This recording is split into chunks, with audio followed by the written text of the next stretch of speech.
Okay, welcome again to our Jump Escape workshop about advanced predictive modeling techniques without coding. I'm here with my colleague Paolo Chiappa. Paolo manages the chat today and also helps with your questions and anything you want to know. So please feel free to send your questions into the meeting chat. And my name is Volker Kraft, and Paolo and myself, we work both for the JUMP Global Academic Program. So we help universities, professors, but also researchers to get the best out of our software. And this is an escape workshop, and we are happy to see more people joining us today than on site. So on site, there were some challenges to join the workshops during lunch breaks, as you probably heard. So we thought we invite everyone who registered for the on-site workshop for today, and thank you for joining.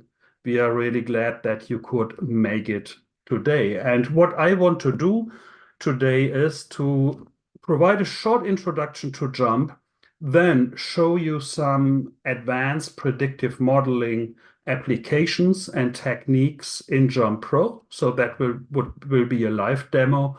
And a common theme today is really to do all of this and get all the powerful analytical functionality without any need for coding. So after the demos today, so we will also discuss this aspect later. The abstract, I will just skip this, and here you see the agenda, and the live demos will focus on three applications. Rapid predictive modeling, so build many models more or less automatically to find the best model for your problem and your data. And the second application is about deep learning in JUMP Pro, and we will also look at functional data analysis today. As I said, very short introduction to JUMP. So you probably know many software packages, either for data visualization or for data analytics. From my perspective, JUMP is the best combination of both worlds, and there's a lot of synergy. And you will see this during the demos. And in JUMP, interactive visualization and also statistics, they really go hand in hand. And that's really a unique functionality in our software. And you will see this during the demo. I don't need to talk about this anymore. Just a short introduction. Today, we will look at predictive modeling. So that's this application area down here and some machine learning. But JUMP provides capabilities to get the data into JUMP, data preparation and cleaning, and also quite important to get exactly the right data for your problem and your study. And that's by a statistically designed experiment. So that's not big data anymore, but it's the right data. And when it comes to innovation and R&D, so this is also a very important capability. Yeah, and then there are many other techniques. And then finally, also many options to share your results with your audience. So this is what we call the analytical workflow in JUMP. And the sweet spot for JUMP is really where you need a high product and a high process innovation. So if it's about complex problems, short time to market, or a constant improvement and also innovation, then JUMP is really a solution which is also used in industry a lot. And for instance, If you look at the chemical industry, one of our core industries where you see Jump as more or less a standard analytical package. So we have many stories you can read about online, and these are just about chemical industry, but Jump is also used in pharma, semiconductor, biotech, and several other key industries. As I said, you can read about uh, the companies and the problems they solved using our software online. So that's about industry use, and as you probably know, industry also looks for talents, people who are able to solve their problems using data. And the Jump Academic Program really tries to support academia in producing those talents through networking between our industry customers and our users at universities, but also by free teaching and learning resources, and also by very low priced or even free academic licenses for teaching and for research. So that's about Jump today. Let us look at the capabilities and the applications I mentioned earlier, predictive modeling, and I don't need to introduce you to the topic, of course. And as you know, you can build a model for explanatory purposes, so to understand which are the important inputs and how are their effects on the outputs. Um, so that's about explanatory modeling. And then we have predictive modeling, where you are really interested to build good predictive models to predict or classify any outcomes. Yeah, and here you try many models and you really look for the best accuracy. And overfitting has to be managed somehow through validations. So here we have some other goals, but also other challenges we are facing. The good news is that JUMP supports both um, purposes of statistical modeling, and we will have a look in a minute. Yeah, but it's not just supporting these techniques. There are also some additional benefits, yeah, by using JUMP. So on the left, you see some of the modeling types which are also supported in JUMP or by JUMP Pro. So you see there are many different models, and it's not just one model which is perfect for all type of problems and data sets. So it's a good idea to try many models. And this is also supported by JUMP, and I will show you the application of model screening in JUMP Pro, which really helps you to check all these different models and then find the best one more or less automatically. The challenge of overfitting, so by doing cross-validation, is also supported in JUMP in many different ways.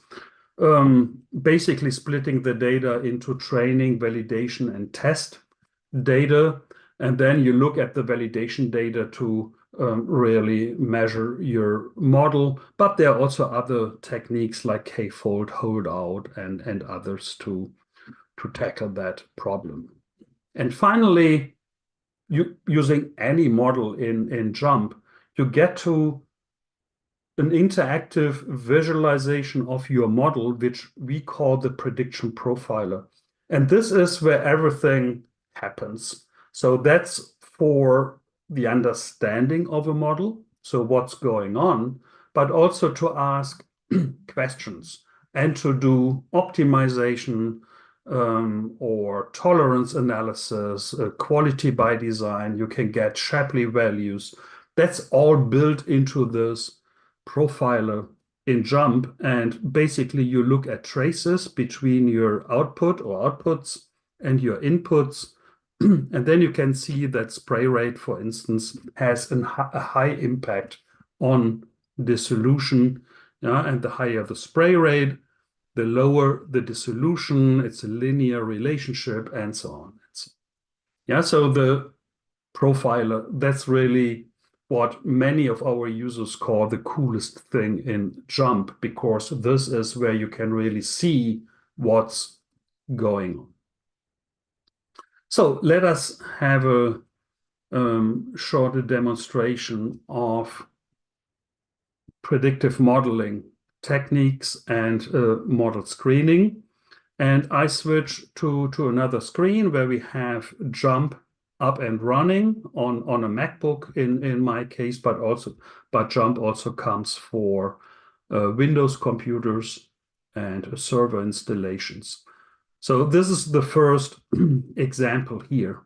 So we have yield as our typical continuous response, and we have 5 categorical factors. So these are chemical ingredients for reactions.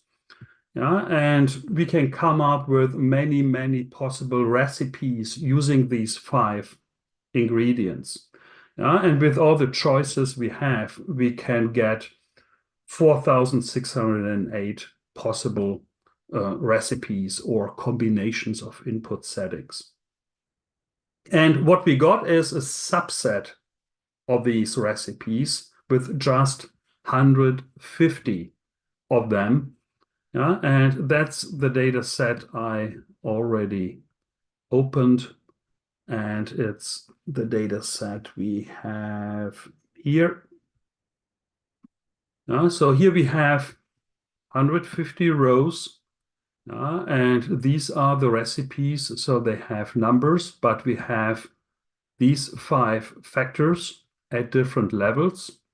So we can also get a preview and see the levels for each factor. And then we have yield as the measured outcome, yeah, for all the 150 recipes. And we already split the data into training and validation. So 2 subsets of this limited list of recipes. Yeah, and just starting to explore and understand the data, I just want to show you how Jump works. So as I said, you don't need to code anything. So for visualization, it's more or less interactive. So we are interested in yield. So you drag and drop your variables. Yes, and these are our ingredients. So here we look at yield by electrophile, and let us also maybe add 2 more of our 5 ingredients. I change the graphing type. So maybe let's change to box plots. And when you're done, you click done. Yeah, and the graph is done. So this is really drag and drop and point and click.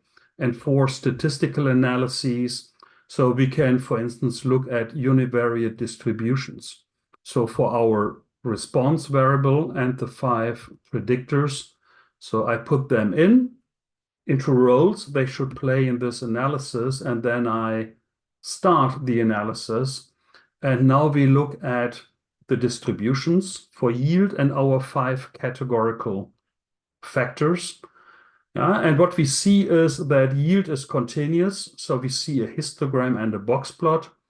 The ingredients are categorical. So here we see bar charts for all the levels and showing the frequencies and counts of the levels, the ingredients in our data set. What's special here is, or in Jump, not just here, what's special in Jump is that everything is interactive, and one part of this interactivity is really this dynamic linking of graphical or any other outputs. So I can select all the recipes with a high yield, and then we already see that this electrophile and this nucleophile are maybe not good ideas because they typically don't lead to a high yield. I could also select them and see So all the recipes with this nucleophile or all the recipes with this electrophile. So they tend to produce a low yield. So we can already start to explore our data by clicking, simply by clicking, looking at univariate analysis outputs. Yeah, and all these outputs can be stored and added to the data set, and that's what happened here. So we already have some stored analyses. I can just run again and show you. So for instance, this one here, this is a heat map. It's also one version of a graph builder output. Yeah, and here we see all the combinations of our 5 ingredients. The white spots are not covered in our 150 subset, but all the colored ones are in our data set, and the greener, the better, the higher the yield. And here we can see that we have some low yield region down here, maybe a more promising region in this space. So it's a heat map, and we will come back to this when we look at the full data set with all the recipes. So this is data visualization, data exploration, and then you start with modeling, maybe for exploratory purposes again, so to understand what's going on. And here's a crazy regression tree. It's a huge tree you can also follow and see here, or you don't see it really because it's too huge, because this is overfit. Yeah, and here you see that we had almost 100 splits, sorry, 100 splits, and we see that the R squared on our all the data really increased more and more and more and more with every split. Yeah, and then we could look at a profiler down here, but as I said, so this is really too much. The model is too complex. Yeah, so we could look at also other types of models. So for instance, a linear model.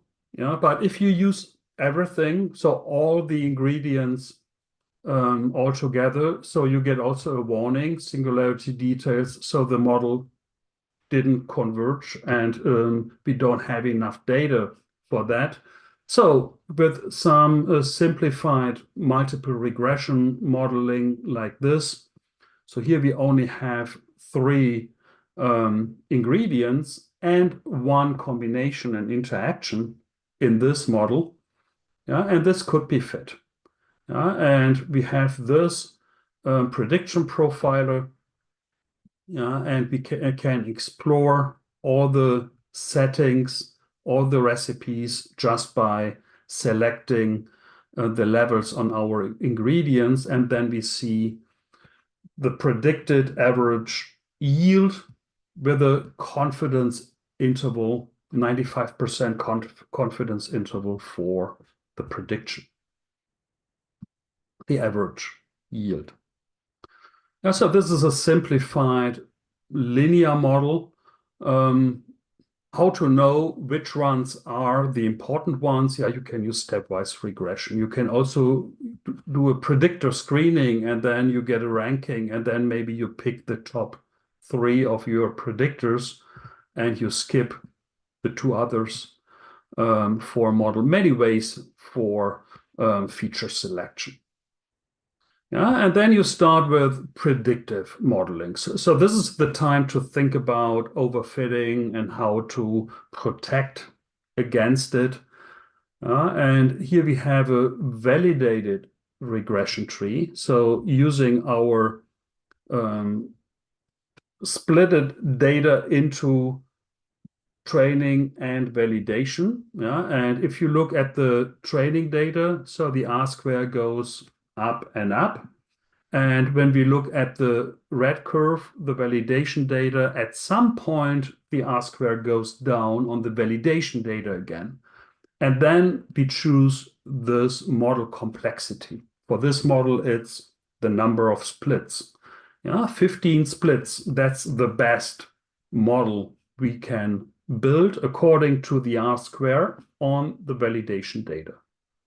And then we can look at the profiler again, and we can easily choose a setting, and then we see how this affects the yield on the left side.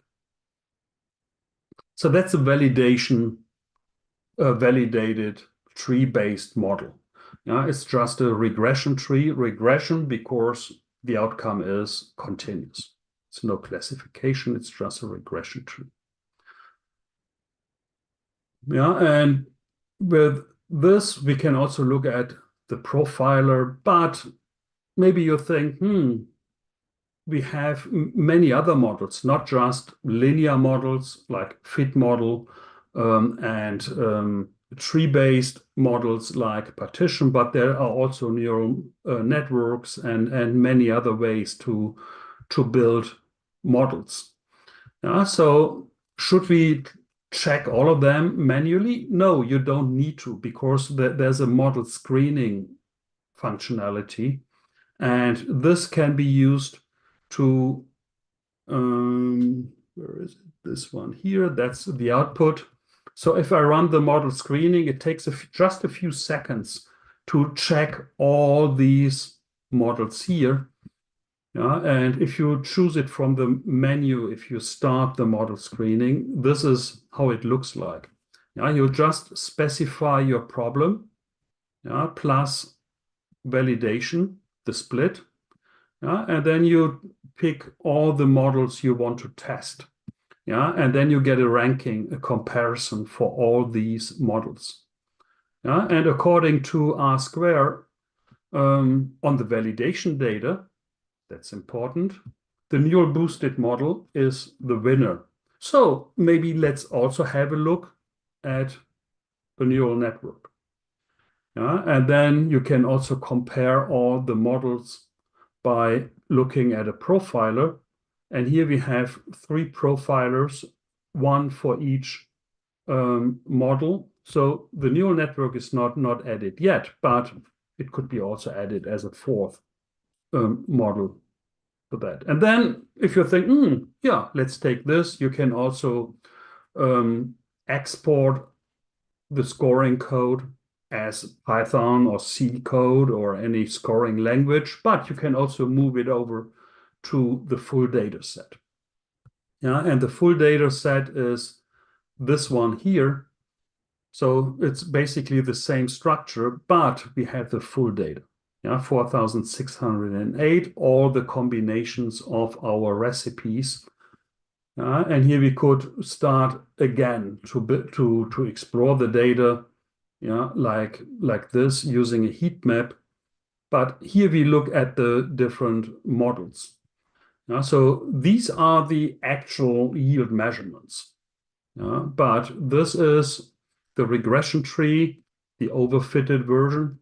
This is the validated regression tree. You see much less variability in our yield data. This is the simplified linear model. And this is the neural boosted model. And it's interesting to compare these by switching the yield column we look at. And the neural boosted really has the most similar pattern compared to the actual data. The others are really more simplified, much more simplified than the neural boosted model, as you probably expect, because the neural model can also handle nonlinearities and so on. And with this, we can also look at the complete profiler. So now we also have the neural boosted model added. So you can look at every model and understand what's going on. We can also see interactions like this. So we see that curves are changing when another factor changes. the interactions. You can understand each model, and you can also compare the different models and see that this factor is, for instance, not used on the simplified linear model, and this one as well. So they have been removed from the model for some simplifications.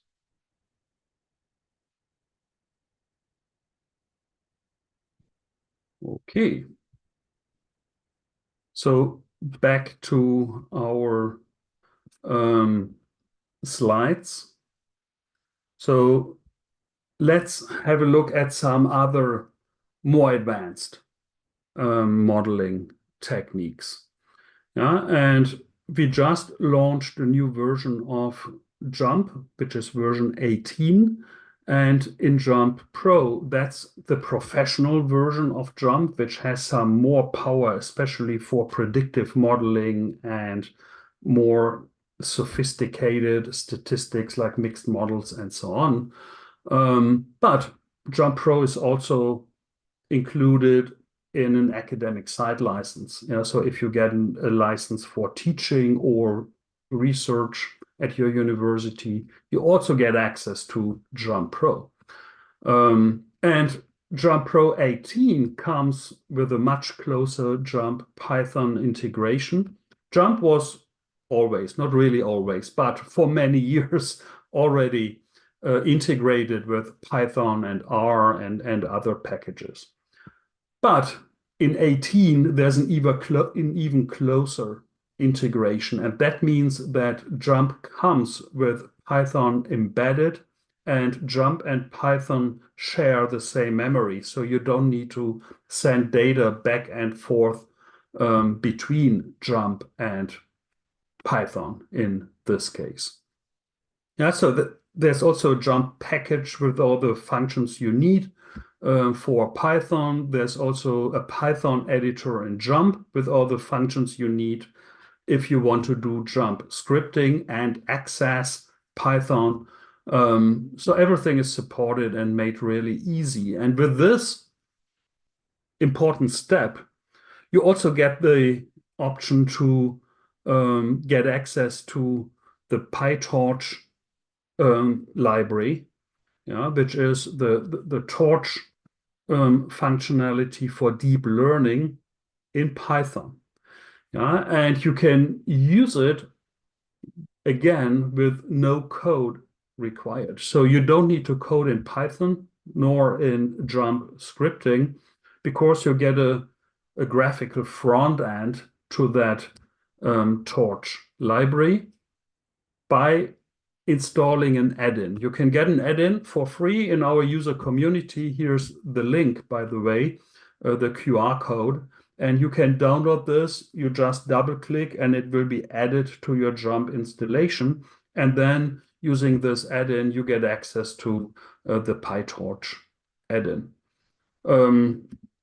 Yeah, with many advantages and benefits you probably already know, so that you can also classify image data, for instance, or that you can also leverage pre-trained models like image models or ChatGPT or other models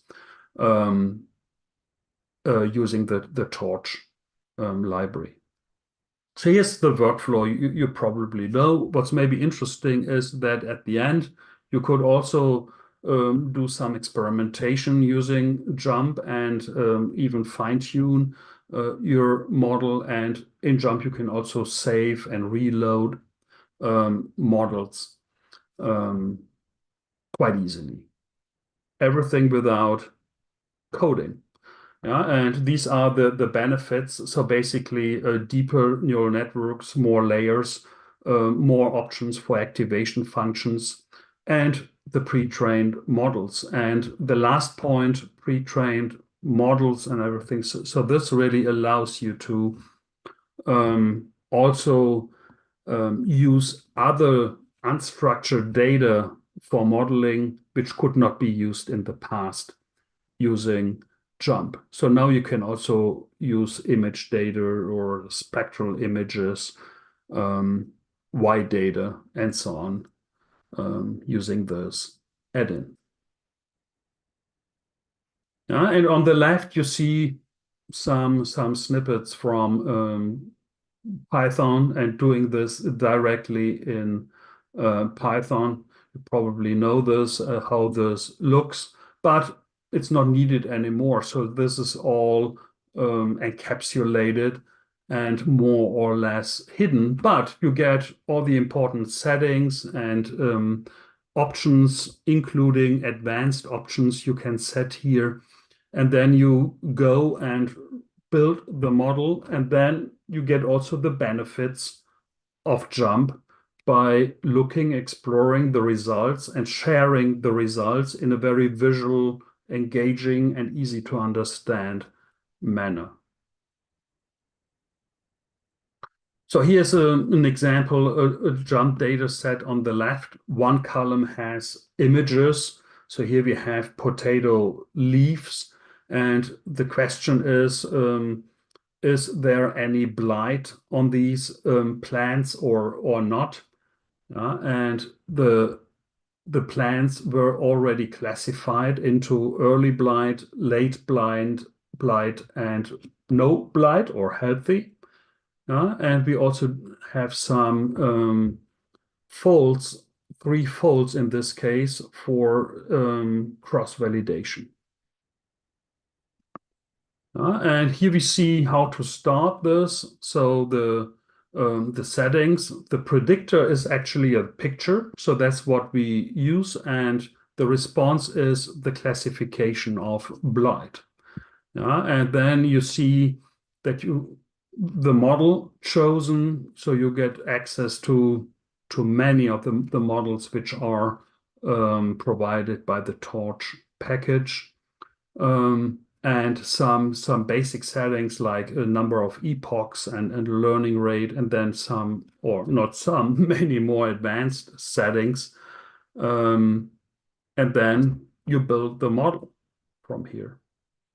Yeah, and these are typical JUMP outputs, the results, not just numbers, but you get visualizations. So here you see the loss function over the epochs, and there you can see if the model converged at the end, or if you should probably spend some more epochs building the model. You can look at diagnostics and model outputs, especially for the validation data, and interactively select some of the data and see the data somewhere else, or do some specific analyses, follow-up analyses on these data. RC curves and many other model metrics, measurements, and evaluation features shown here. So that's summarizing the deep learning functionality you get through our add-in. And the last capability is functional data analysis, and that's needed when your data are not just single values like yield, but functions. Functions like spectral data, chromatography, or functions over time, or spatial measurements. Now, there are many examples and even more and more examples for functional data with all the sensors and everything in place today. So being able to handle functional data is a big step. And this was introduced a few years before, and now we have a very mature and advanced version of the Functional Data Explorer in JUMP, which can basically do 2 things. One is functional DOE, so that means if your output is a function, a response function, the question can be answered, how should I set the inputs to get the best function at the output? Maybe a special curve, a golden curve, or target function you want to see. How can we get as close as possible to that? or your inputs are functions. And here we talk about functional machine learning, which can also be handled in JUMP, plus pre-processing and everything you need, again, without coding. Yeah, and the two core elements in functional data are really smoothing the discrete measurements and convert them into continuous functions. So here, JUMP offers B-splines or wavelets and other options. And then the real core functionality is something like principal component analysis, but using functions. And this works like a typical principal component analysis. So we take our data, yeah, and then we decompose it into components like a mean function on the left, plus a first shape function with a weighting factor. That's a score factor for the first component. Then we have a second shape function, which is added with a second score or coefficient, and so on and so on. And like principal component analysis, with just a few components or eigenfunctions and scores, you can explain the majority of the variability in your functional data. So typically you see that you just need maybe 2 or 4 or even just one shape function, and that's it. And what's really cool, the shape functions explain the variability within your functions, and the scores explain the variability between functions. So if you export the scores, just using the scores, some numbers, you can build really powerful models, yeah, with a very, very small data set. So that's a really high compression compared to all the functional data, just working with a small number of functional scores.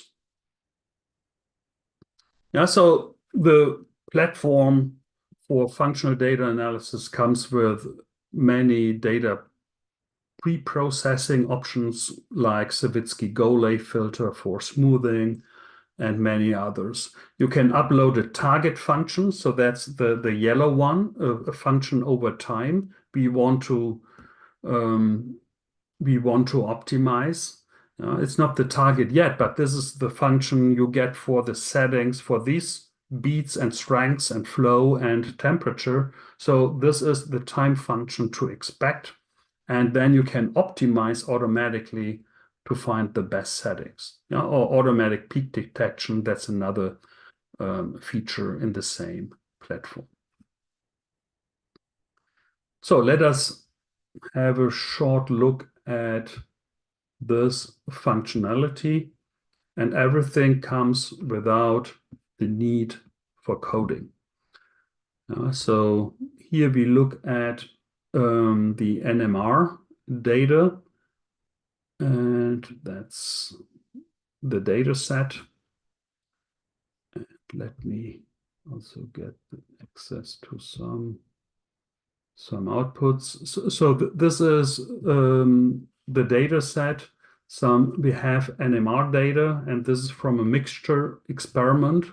So we have 3 responses: propanol, butanol, pentanol. That's from a mixture. So here you can look into this, and you see the experiment and in a ternary plot. And we also have 1,000 spectral features we don't see on the table here. So these data are hidden, but they are there in the data table. 1,000 columns, the spectral data, but we also have a graph.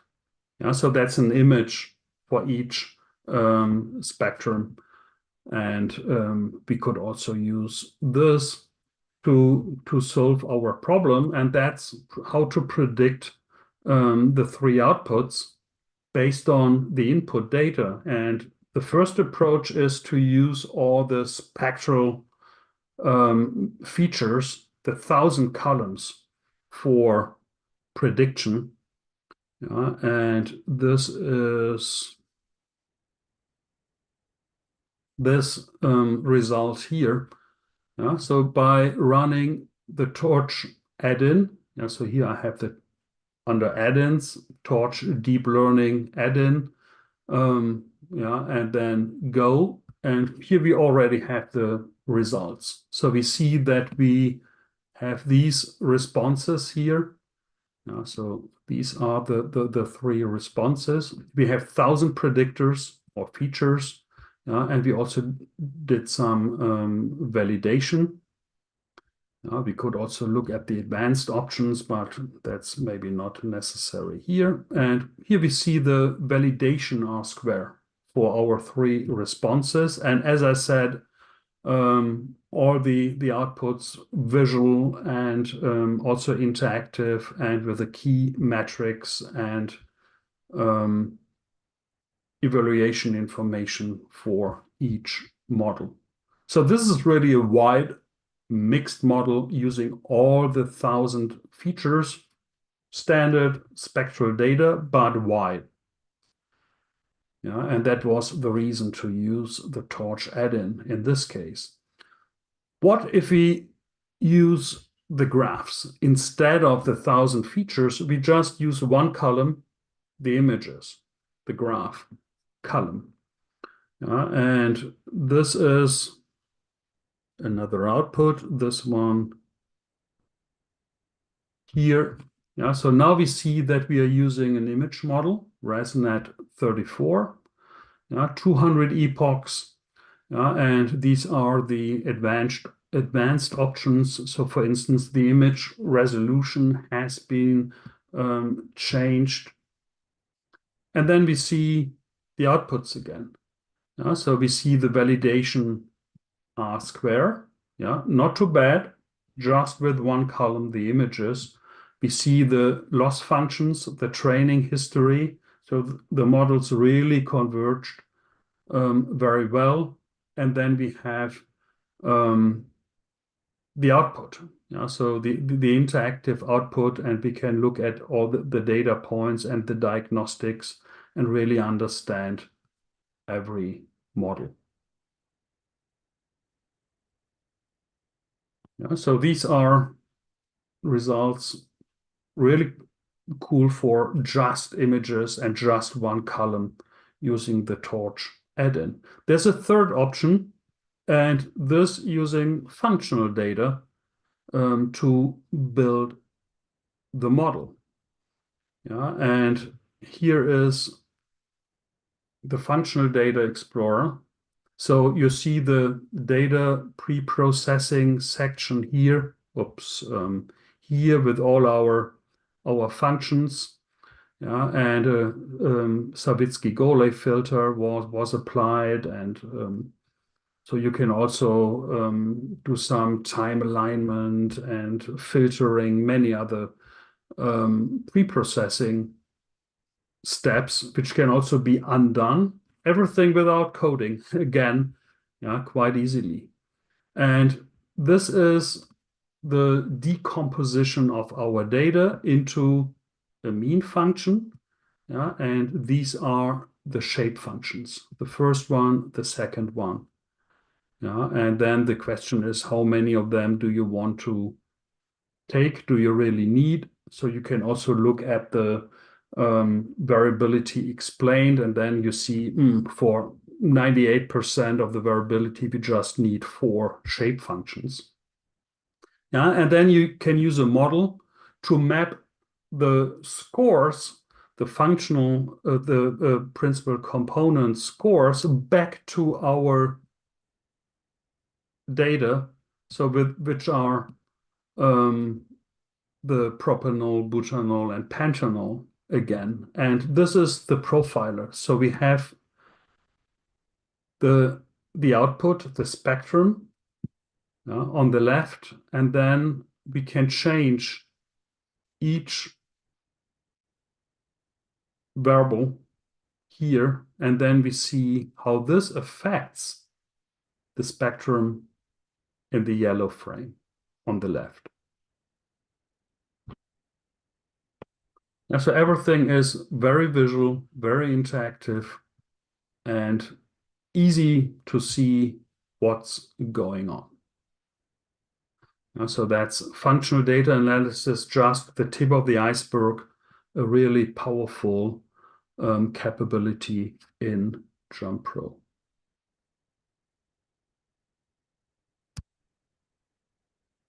Okay, wrapping up. So I don't have the time really to introduce you to all our teaching resources we provide for free for teaching and learning. But you can send us an email or put it into the chat. We can also send you the slide deck, and here you have the links. You can look at real-world problems, our case studies, or getting started guides, course material, huge collections with different types of resources to teach these concepts. We have a MOOC, which is freely available, including certifications. And here is also a module about predictive modeling, but also a module about designing experiments. So if you want to combine best of all worlds and everything, so it really makes sense to check it out. And the STIPS, Statistical Thinking course, is a great resource for that. We have a user community with more than 50,000 registered users, but you can also explore and browse the community without registration to see what's available. So, as I said, during the beginning, we just looked at predictive modeling, and there are many more capabilities built into JUMP Pro. So if we look at the JUMP Starter, another overview in JUMP, so here we see that there are many capabilities for multivariate data analysis, like partial least squares and so on. So there are capabilities for measurement, systems analysis, or process capability and stability. For stability, many ways to build control charts, even multivariate control charts. And for DOE, JUMP is the leading software for optimal designs using our custom designer.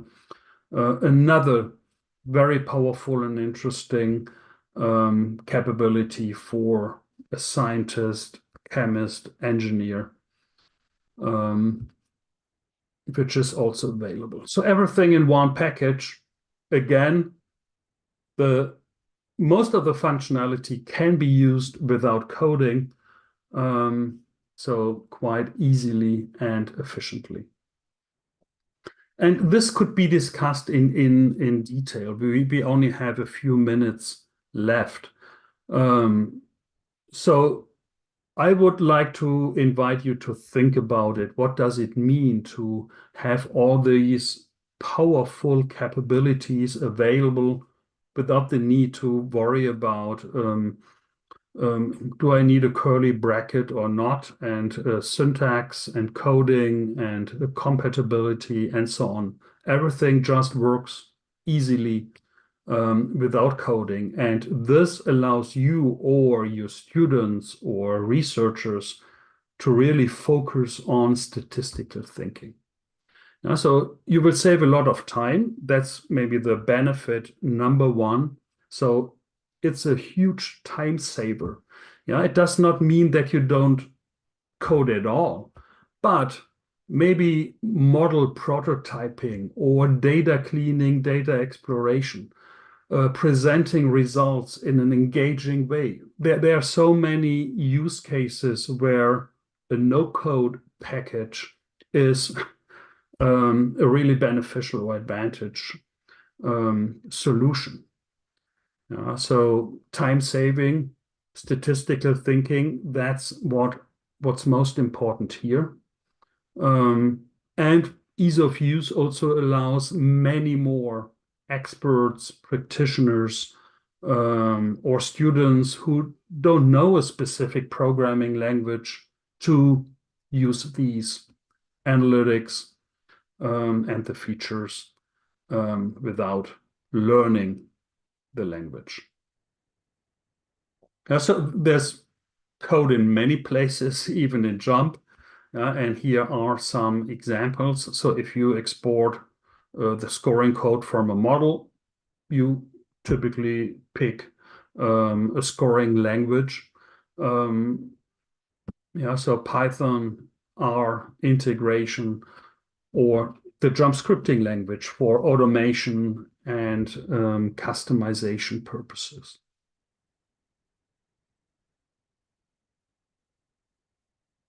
And all of this is done also to build and to improve an analytics culture, also in industry. So that's what we really try to do, to go into industry and to help our users to build up a vision and share a vision about data analytics, to improve the statistical literacy or data literacy in the organization. And build a consensus and then see that data analytics are important and how to use them and to see the power and the benefits. And the highest level is really what we are up for decades, still the late 80s, to improve the engineering efficiency. It's all about efficiency, get to better decisions in a shorter time, more easily with analytics using your data. And this is the last slide for today, actually. So if you want to try Jump, there are several options. There's a trial version online for 30 days. We also have a free student subscription license at this link here, which can be used for teaching and course use. And this is a free 12-month license for students and instructors. But if you want to try the features I showed you today, model screening, deep learning, or functional data analysis, we really recommend to get access to Jump Pro. And as I said, we have very low-priced academic licenses available. And if you're interested, please send us an email to academic@jump.com. We will also send you an email with some links and to make the connection. So feel free to come back to us with any question, any feedback, and we can also easily set up a personal demo for you to discuss your problems, your challenges, and to see how and where Jump Pro can be a solution. That's all we have to share today. And with this, I would like to check with Paolo if there are any questions left from the chat. I have to say I could not monitor the chat today. It was all happening on another screen. I was too much distracted. But Paolo, how is life there? Well, actually, there was a question about will we make available the journal with the links and the data sets after the workshop. So I already said yes. I don't know exactly where we will put the contents, but for sure we will share them with you. Yeah, I would suggest that you send us an email if you're also interested in the Jump data and the journal, and then you can also explore the examples for yourself using Jump Pro. Yeah, so for this demonstration, you need Jump Pro, but yeah, we can make this available, you are really welcome. Please let us know. And we can also share the slides, which has all the links and some QR codes and everything with you. So that's no problem at all. Great. Thank you, Volker. Thanks, Paolo. And if there's no further question, I would. No, that's it. Okay, then I would thank you again for attending us today. We hope to see you again, maybe on a future Escape conference. And if you want to connect and have a look at Jump, in the meanwhile, we are here to help. So have a nice day and thank you for your interest. Bye-bye. Thank you very much. Thank you, Volker. Thank you, everybody. Have a nice day, evening. Bye-bye.